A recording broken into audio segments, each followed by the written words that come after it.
उत्तराखंड की वीरांगना तीलू रौतेले की 359वीं जयंती पर हम उन्हें जागो उत्तराखंड की तरफ से सत सत नमन करते हैं। और हम लोग, हमारी टीम आज यहाँ पे कांडा मल्ला में आई हुई है। जैसा कि आपको जानकारी होगी कि एकेश्वर ब्लॉक के गुराड़ तल्ला में उनका जन्म हुआ था और इतिहास में ये लिखा गया है कि 8 अगस्त 1661 को उनका जन्म हुआ था।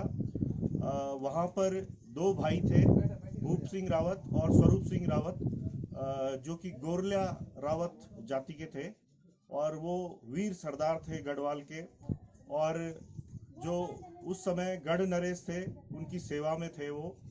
और उनकी जो बेटी थी तिलोत्तमा, जिसे कि बाद में तीलू रौतेली के नाम से जाना गया, उनका वहाँ जन्म हुआ। उसके बाद जिस तरह से लगातार इस इलाके में, क्योंकि ये कुमाऊं के नज़दीक था और यहाँ पे कत्यूरी जो सैनिक थे, जो आक्रांता थे, उनके लगातार यहाँ पे आक्रमण होते थे और वो इस इलाके के लोगों को परेशान करते थे, यहाँ पे लूट मार करते थे। तो जो बड़े भाई भूप सिंह रावत थे वो अपने परिवार के साथ इस इलाके में आ गए, कांडा मल्ला में। और ये उनका किला था। मैं समझता हूँ कि शायद उत्तराखंड का जो भी अभी तक जो भी डॉक्यूमेंटेशन हुआ हो इन किलों का, उसमें कभी भी इसको नहीं दिखाया गया। आप देख सकते हैं कि मुख्य द्वार है किले का, करीब 10 फीट ऊंचा ये द्वार है। और जहाँ तक मैं समझता हूँ कि इस तरह के जो द्वार बनाए जाते थे, इसका कंसेप्ट ये था कि अपने घोड़े के साथ जो राजा है या सैनिक है, या मैं सोचता हूँ कि जो उनकी घोड़ी थी बिंदुली, जिसका नाम है इतिहास में, उस पर सवार होके वीरवाला तीलू रौतेली यहीं से किले के अंदर इंटर करती रही होगी। मेरे साथ अम्बेश भी है और मुझे बड़ी खुशी है कि आप भी उनके एकेश्वर ब्लॉक से हैं और आप भी आज बिल्कुल आपको गौरव महसूस हो रहा होगा, एक वीरता की भावना जागृत हो रही होगी। आप क्या कहना चाहिए? मैं सबसे पहले तो उनकी 359वीं वर्षगांठ पर पूरे प्रदेशवासियों को नहीं, पूरे देशवासियों को बधाई देना चाहूँगा। और जैसा कि इतिहास से हमें जानकारियाँ प्राप्त हुई हैं कि ये उनका किला, ये जहाँ पे अब अभी मौजूद है, ये उनका किला रहा है। और इतिहास में मैं जानता हूँ, मेरा मानना ये है कि जो आधुनिक इतिहास है उसमें ये चीज़ें आनी चाहिए। जो हमारी जो शिक्षा व्यवस्था है, जो आने वाले जो विद्यार्थी हैं, उनको इन चीज़ों से इन जानकारियों से अवगत करवाया जाना चाहिए। क्योंकि मुझे लगता है कि अगर बहुत लोग इस जानकारी को सही से नहीं प्रस्तुत कर पा रहे हैं, तो आने वाले जो बच्चे हैं, हमारे जो विद्यार्थी हैं, वो कैसे इसके बारे में जानेंगे। दूसरा मेरा मानना है कि जो तीलू रौतेली हैं, एक वीरांगना वो रही हैं। 15 वर्ष की आयु से उन्होंने युद्ध करना शुरू कर दिया था, प्रोटेक्शन करना शुरू कर दिया था, उन आक्रमणकारियों का दमन करना शुरू कर दिया था। तो ये हमारे बच्चों में वो भावनाएं विकसित जरूर करेगा अगर इसको सही से रिप्रेजेंट किया जाए। आज पूरी उत्तराखंड सरकार तीलू रौतेली पुरस्कार वितरित कर रही है, लेकिन मेरा जो मानना है कि वो जो इतिहास जो पुरस्कार वितरित किए जा रहे हैं, वो सिर्फ राजनीतिक तक सीमित रहे हैं। आज हम लोग इस गांव में हैं और जागो उत्तराखंड हमेशा से ही अपने पूरे उत्तराखंड वासियों को उन सब चीज़ों से अवगत कराता रहेगा जो इतिहास के पन्नों में सिर्फ एक सीमित रह गई हैं। तो उन इतिहास में दोबारा ले जाने की आपको कोशिश करेगा। चाहूँगा कि उनका बलिदान इतना बड़ा था कि न केवल उनके पिता भूप सिंह रावत ने अपना बलिदान कत्यूरियों से लड़ते हुए दिया, बल्कि उनके जो जुड़वा भाई थे भक्तू और पत्या, वो भी उस जंग में लगातार, जो कत्यूरियों के साथ जंग होती रही, उसमें शहीद हुए। और जो उनकी सगाई हुई थी भवानी सिंह नेगी, जो मौदारचू पट्टी के थे और उनसे उनकी शादी होना तय हुई थी, वो भी कत्यूरियों से लड़ते हुए शहीद हुए थे। और उसके बाद जब एक दिन इसी भवन में उनकी माँ ने मेले के दिन उनको झिड़की दी कि तीलू तू कैसे खुश हो सकती है, तेरे पिताजी मारे गए इस लड़ाई में, तेरे दोनों भाई मारे गए, जिससे तेरी शादी होनी थी वो शहीद हो गए और तू हंस खिलखिला रही है। तो उसके बाद उनके अंदर ये भावना जागृत हुई कि यहाँ से कत्यूरियों को खदेड़ना है। और उसके बाद कितना बड़ा बलिदान उनका रहा वो आप लोग जानते हैं। तो अब हम इस किले के अंदर जाएंगे और अंदर से इसे दिखाने की एक छोटी सी जानकारी मैं और साझा करना चाहूँगा कि इतिहास से जो जानकारियाँ हमें मिली हैं, उनके मामा जो वीरू भंडारी का जहाँ जिक्र है इतिहास में, उन्हीं के नाम पे जो ये बिरोखाल ब्लॉक है, इसका नाम बिरोखाल पड़ा है। तो ये बहुत बड़ा योगदान था कहीं ना कहीं इतिहास में, और आधुनिक उसमें एक मामा का बहुत बड़ा योगदान रहा है। तो उसका भी मैं जिक्र करना चाहता था कि उनके मामा के नाम पे ये बिरोखाल इसका नाम पड़ा, वीरू भंडारी उनका जो नाम था। आप ये देखिए कि कितना ऊंचाई किला है। मेरी हाइट करीब 5.5 फुट है। अम्बेस मेरे से थोड़ा लंबे हैं। ये इनकी हाइट लगभग 6 फीट के आसपास है। आप ये मान सकते हैं कि लगभग 10 फीट से कम नहीं ये दरवाजा है। तो इसमें जो है जो घोड़ी थी उनकी बिंदुली, उसके साथ वो आराम से इस किले के अंदर घुस सकती थी। तो ये जो नीचे के कक्ष हैं ये उनका जो मेरे ख्याल से किचन रहा होगा या जो जानवर रहे होंगे वो नीचे के कमरों में रहे होंगे।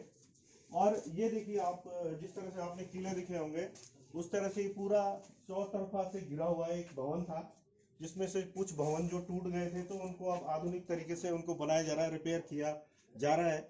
जबकि मेरा ये कहना है कि उत्तराखंड सरकार को इस ओर ध्यान देना चाहिए था और इसे एक प्रोटेक्शन करते हुए यहाँ पे पूरे किले को जो है जो इसका मूल स्वरूप था उस पर रखना चाहिए था। तो आप देख सकते हैं कि ये जो है जिसे आप कहते हैं कि ईमानदारी हम कहते हैं, वो देख सकते हैं।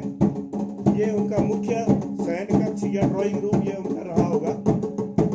तो ये आप देख सकते हैं कि कितने विशालकाय और सुंदर ये द्वार यहाँ पे है।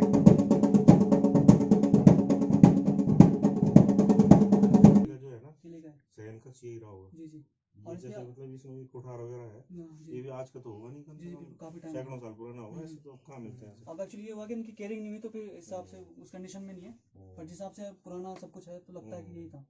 और इस पे हम लोग करेंगे काम, खुला है वैसे, खुला है ना। विभाग को लिखेंगे कि थोड़ा इस पे रिसर्च करें हम लोग। मेरे हिसाब से तो ना ये एसआई को भी आना चाहिए था इसकी प्रोटेक्शन के लिए। जी जी। तो भाई अगर 400 साल पुराने कोई चीज जिसकी पूरा इतिहास जो है ना उत्तराखंड के लिए बहुत ज्यादा इम्पोर्टेंट है, क्योंकि आप पुरस्कार दे रहे हो उनके नाम पे, तीलू रौतेली के नाम पे, और उनकी जो जहाँ उन्होंने पूरे कर्म भूमि है उसके बारे में नहीं सोचा था।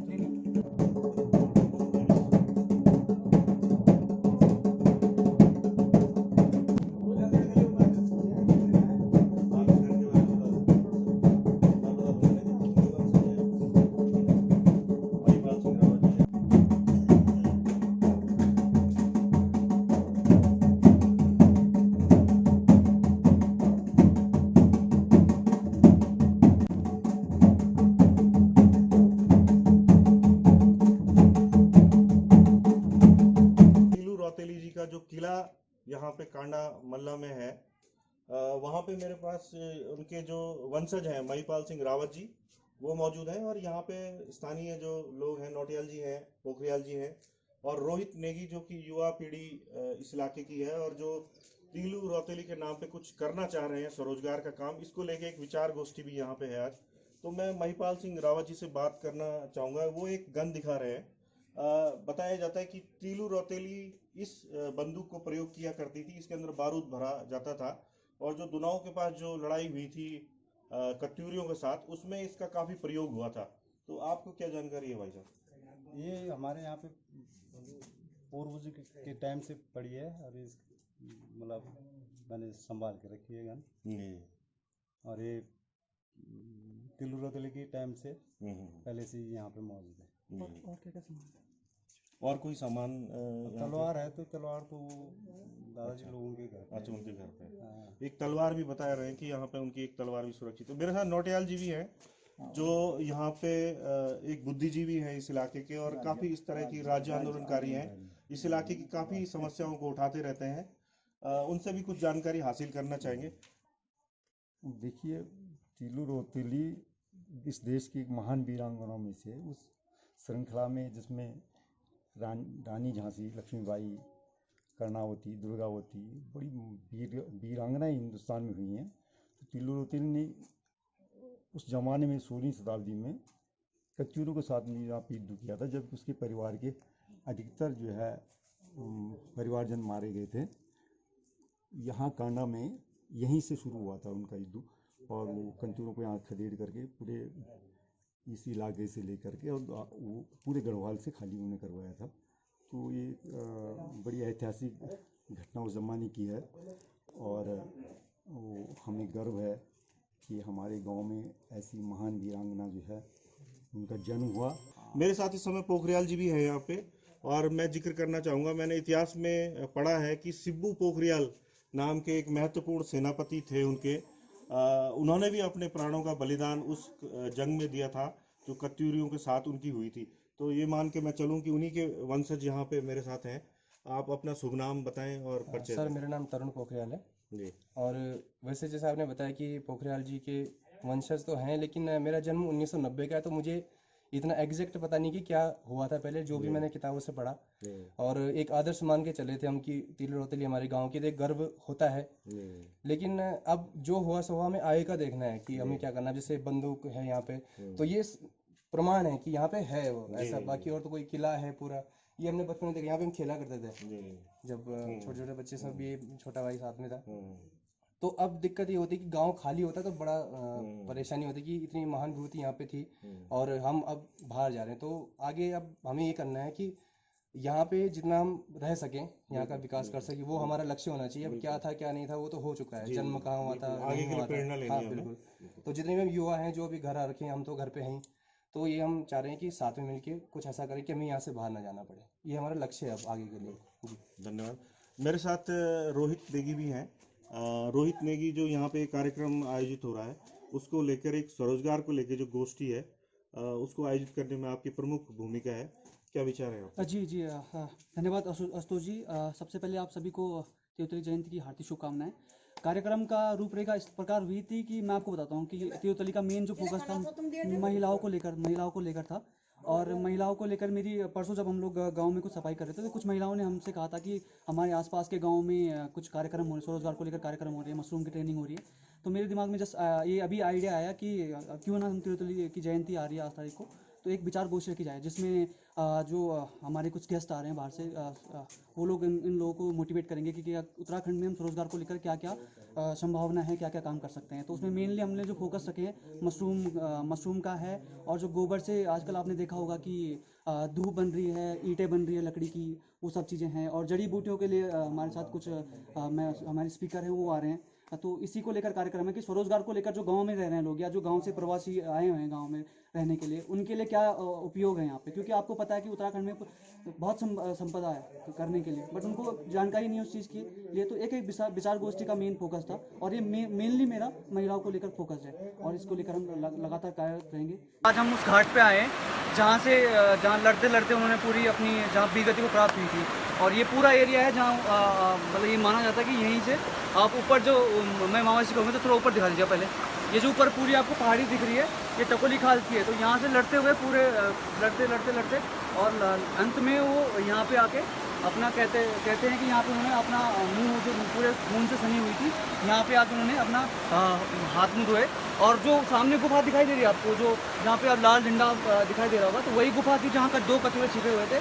उन्होंने तिलू दीदी को यहाँ पे देखा, जब उनके केस खुले हुए थे तो उन्होंने यहाँ पे देखा कि ये तो एक लड़की है और हम एक लड़की से हार गए हैं।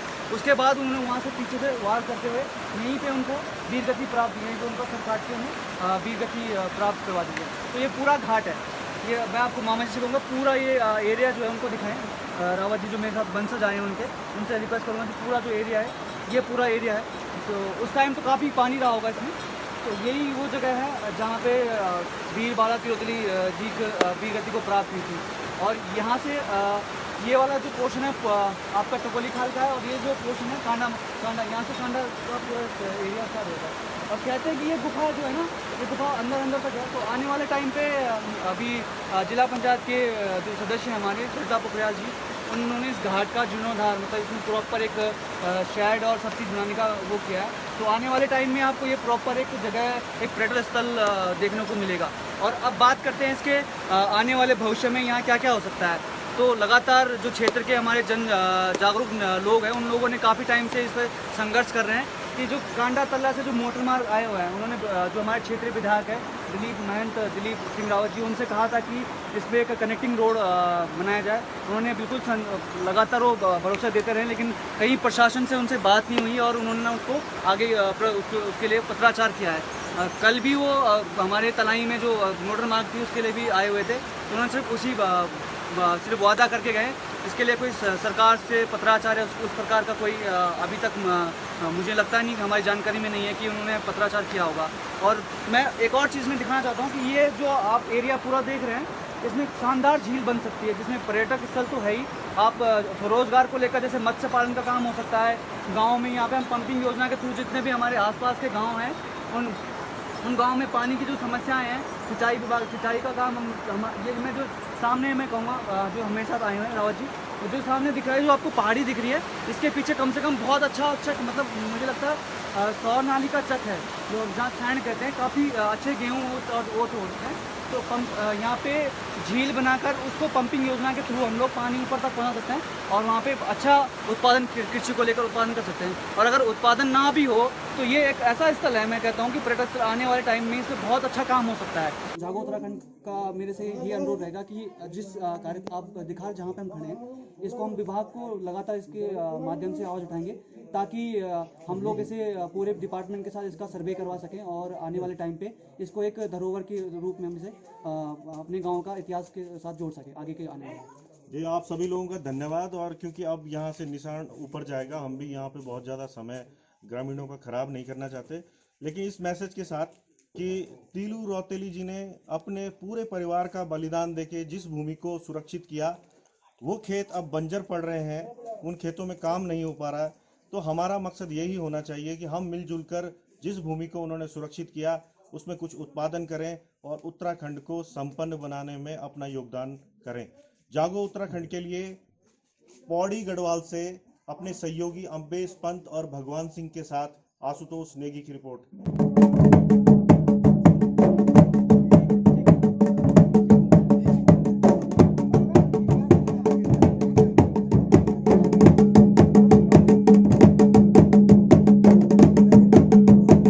पर्जन्यः पयः पृथिव्यां पय औषधीषु पयो दिव्यन्तरिक्षे पयोधाः पयसतिः प्रदिशः सन्तु मह्यं न ॐ महततो घृतमेव